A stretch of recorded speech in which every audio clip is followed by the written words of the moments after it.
Well, we're getting ready for a Champions League today. Real Madrid versus Sporting de Braga. And at the same time, what occurred with Real Madrid and Sevilla this weekend and what's to come for the forthcoming of Real Madrid. You can't miss this show. We start right now.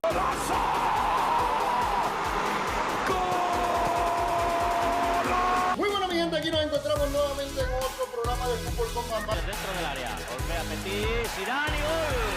Ha marcado Zidane el 1-0 para Francia.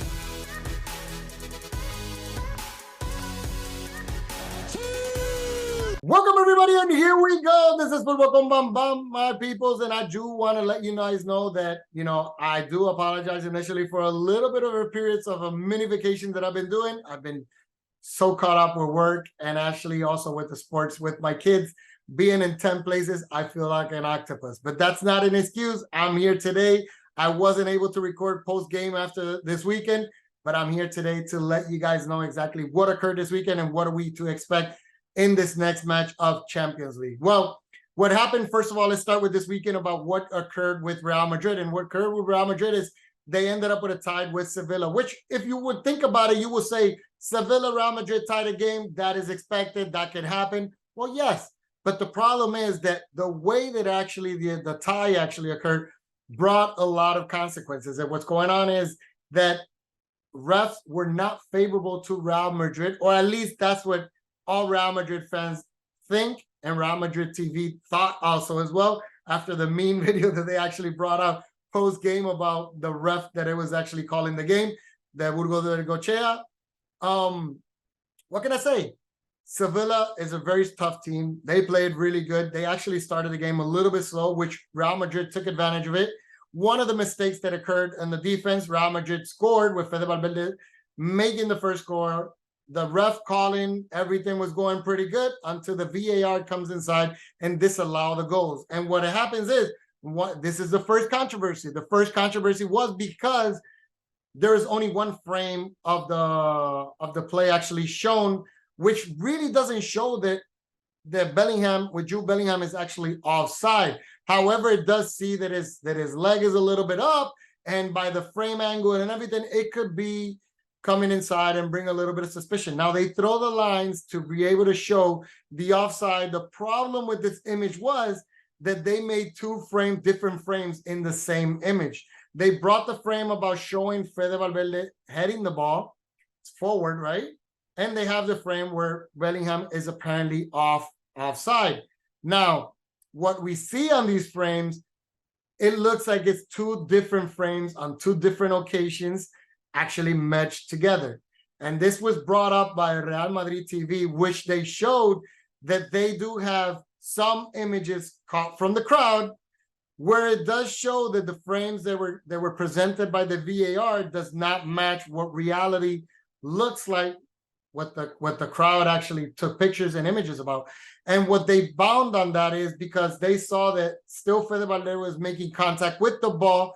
Rudiger's leg was lower to the ground already, and Bellingham is obviously onside in this play. Now, what happens is when they go back and show the frame of Jude Bellingham and Fede Valverde, the one that they showed with the line, Rudiger's legs is all the way up, Bellingham's leg is higher, and Fede Valverde is the same image that I was just mentioning about. So that was the first big dispute in the game, which it was disallowed. And then comes the second one, which is Rudiger actually comes inside to go against one of the attackers from Sevilla. There is contact, but there's no contact for a foul, or at least the Burgos de Gochea did not think about it, because he does make a symbol to the player saying, stand up and continue playing. Real Madrid at this point was actually performing a counterattack, which was pretty much already in half court. And then it comes out to be that Bengochea just decided to go back and check on the Sevilla player being on the ground, or to talk to him, therefore leaving his back towards what was occurring in the game. This play actually ended up in a goal, but Bengochea said that he stopped the play as soon as he went back to go check on the Sevilla player. This disallowed the second goal that it could have been easily a 0-2 game, which you already know the state of mind and everything changes a lot when this occurs. But being like that, this was making infuriating the Real Madrid team. They were actually fighting and disputing about this. They went on. Sevilla started to catch up a little bit more rhythm after minute 18. They started playing well in that first half. Real Madrid, they were going back and forth consistently. The game was very exciting after this. And then it comes out to be that there was the third polemic play where Vinicius Jr. actually goes ahead, dominating the ball, one-on-one against the goalkeeper, and Jesus Nava actually goes to the back and clips him. Vinicius falling to the floor, and the ref comes in and says, no foul, no nothing, lift up and continue playing. And then the VAR obviously does not confirm anything to Bengoechea and does not tell them that with the images is clearly shown that Navas is actually clipping through the back Vinicius Jr. instead of to the side, because Bengoechea actually said that he thought it was a normal rough of shoulder versus shoulder, and that was all it is, that Vinicius just toss himself to or flop to the ground, which was not the case. And this is one of the reasons why the VAR exists, and it didn't happen. Therefore, on an own goal from David Alaba, it comes out to be they give the first score for Sevilla. Carvajal comes inside and ties it. The game after that just stayed in the normal routine. It doesn't come in into the end where there's a foul, which I can say and accept. It doesn't really look like a foul, but they give a foul outside the 18 for Real Madrid. Toni Kroos is about to shoot the foul, but the wall, because it was not marked on the ground by Bengoechea, the wall just continued to go closer and closer and closer to Kroos. Kroos actually makes this alert and telling the ref that they're going forward and too close, and the ref just says, shoot the ball or I'll stop the game, and therefore Kroos throws the ball, misses the shot. The game ends up tying. This actually gives a really good sensation for the rest of the league, because Girona ends up winning, ties with Real Madrid in first place with points on 25 points. Difference in goal, Real Madrid is still ahead. But then Barcelona, who could have been probably in a little bit more difficulty to show themselves being on the Clásico this weekend, it comes out to be that they're only 1 point behind from Real Madrid, which makes the Clásico a lot more interesting for this weekend. Now, having that said, I am going to make a lot of shows afterwards about what is expected for this weekend. How do we see this Clásico? It's going to be very interesting. I'm going to continue making shows, showing you guys and maintaining you guys up to date about what's going. But let's talk a little bit about what went on post-game. And what went on post-game is Ancelotti going to the press conference, and he comes in and he was very sarcastic, coming in and said, no, he's very happy with the ref. Now, everybody knew that was ironic because it's not really what he felt. But then Ancelotti comes inside of Real Madrid TV, confesses that this was actually sarcasm, so nobody take it out of context. What it comes out to be that he just doesn't feel free enough to talk about the ref because he knows there will be sanctions for him and consequences. And he reiterates this when he comes in and makes it on the pregame of the Champions League yesterday. On the press conference that he was asked numerous amount of questions about his opinion between comparing the Spanish refs versus the Champions League ref, which Carlos Ancelotti did his opinion and started saying that, unfortunately, the Spanish ref are a little bit more in stress and more controlled on the part, so therefore they tend to do a little bit more mistakes or sometimes look a little bit lopsided. Now, he doesn't say it directly in those words. I'm trying to translate it to you guys, but it might sound stronger in English the way that I'm actually translating. He was very diplomatic when he was mentioning this to not get sanctioned, minding that he does not want to get sanctioned. Then he did say that the European Spanish Champions League refs are actually a little bit in an upper hand, because even though they make mistakes from time to time, they tend to be very high category when they do it. But this is because you're bringing the best refs from all over the place. So therefore, it's expected that the better quality is going to be in the European leagues instead of in a national league like the Spanish league, which he did mention that the Spanish league does count and does have really good refs, but they do have also refs that are still in development and needs to improve. Now, this was actually directed to Bengoechea? Maybe yes. However, he did mention and clarify that he said that he is not in a free way of speech, or he's not allowed to have a free speech of opinion about with the ref, because he knows he will get sanctioned. Therefore, he absorbs and conserves and absorbs his questions and comments and does not repeat it and make it public. Therefore, this is how it's been the polemic between everything about the ref. This was actually asked by Xavi today. Xavi said that he does agree with Ancelotti that if they speak, of course, they'll get sanctioned. So therefore, the managers try to tend to not give their opinion about the ref because they don't want to be sanctioned. So therefore, they try to be as diplomatic and clean as possible. Now, let's go a little bit about what's expected today about the Champions League. Now, I am going to tell you exactly what's going to be La Convocatoria, which is actually who was actually selected to be today present as part of Real Madrid squad, and that's going to be for goalkeepers, Lunin Kepa Piñero, for the defenders, Carvajal, Alaba, Nacho, Lucas Vázquez, Fran Garcia, Rudiger, and Ferland Mendy. Those are the defenders that are actually in the list for today's game.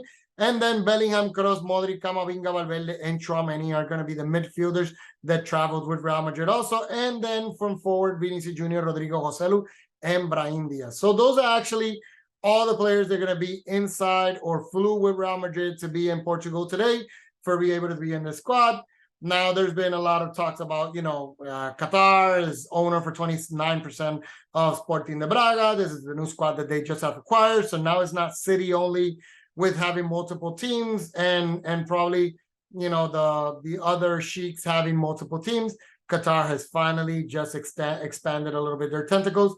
And this is another squad in Champions League that they're actually acquiring. And they have a 29% of ownership on this squad. So it's going to be very interesting because we all know that Real Madrid and Qatar doesn't have the best of the relationship thanks to Mbappe.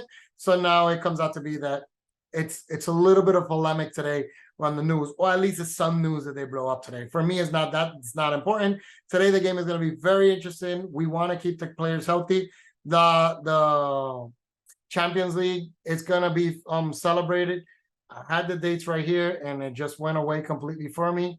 Anyways, the next match is actually going to be the next match of Champions League is going to be held on the 8th of November, and that's going to be where Braga actually comes back to Real Madrid, and then it goes up to the 28th of November, I think it is.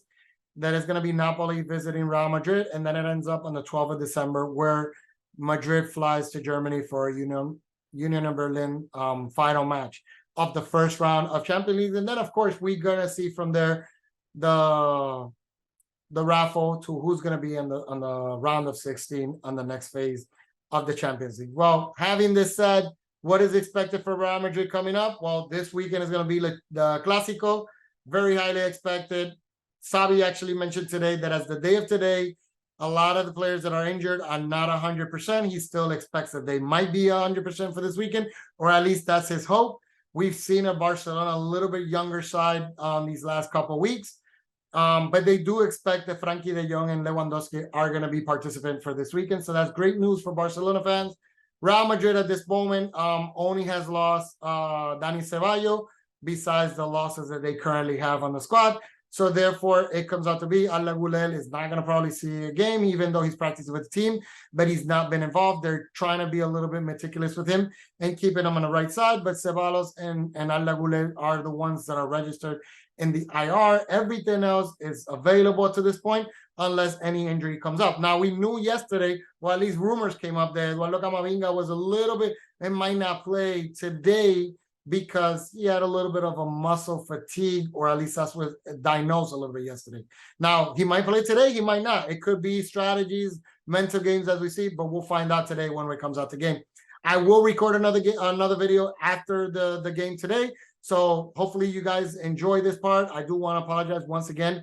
I did not make videos during the international videos. Usually I would count with contact. However, I was a little bit hectic with all the stuff that I have in my professional life on my job site, right? And then my kids' tournaments that have been very hefty in these last couple months. So it takes a lot of my time for the weekends. But I'm committed to you guys, and I will continue to make videos over and over again with you guys. So if you stayed until the end, thank you so much. Hit that like button, hit the subscribe, share this video. Let me know exactly what you think about this. And hey, we'll see you until next time. Thank you again for being part of Futbol con Bambam. Ciao!